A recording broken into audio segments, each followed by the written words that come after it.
Asdine Taibi, un maire d'origine algérienne de Seine-Saint-Denis, a révélé avoir reçu plusieurs messages à caractère raciste et des menaces de mort depuis qu'il a été élu. Il a également regretté que les violences contre les élus issus de l'immigration soient en augmentation ces derniers temps en France. En 2014, Asdine Taibi était le premier maire d'origine algérienne et maghrébine d'une ville de Seine-Saint-Denis, en Île-de-France.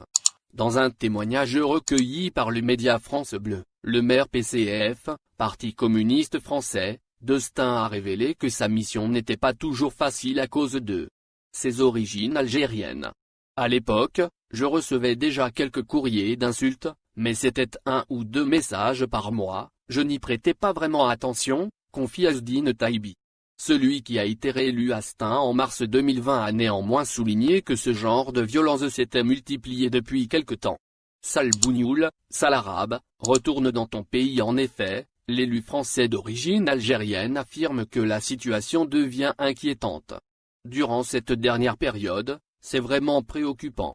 C'est quasiment toutes les semaines, des messages, des appels téléphoniques avec des insultes comme sale bougnoul, sale arabe, retourne dans ton pays, raconte Asdine Taibi, dépité.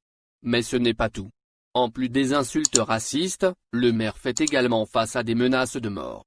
Il y a quelques semaines, Asdine Taibi affirme avoir reçu un courrier de menace avec une signature « Regardez bien devant, derrière, sur les côtés. On va venir te crever ». Le maire PCF ne cache d'ailleurs pas ses craintes, « Je me dis que ces personnes-là vont certainement un jour passer à l'acte », s'inquiète-t-il.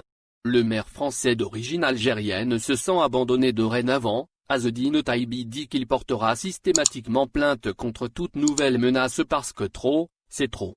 Le maire de Stein compte sur la justice française pour faire face à ce genre de dérive. Selon lui, la classe politique devra également se montrer intransigeante face à ce phénomène. D'ailleurs, Taibi dit se sentir parfois totalement isolé, abandonné face au racisme dont il est victime.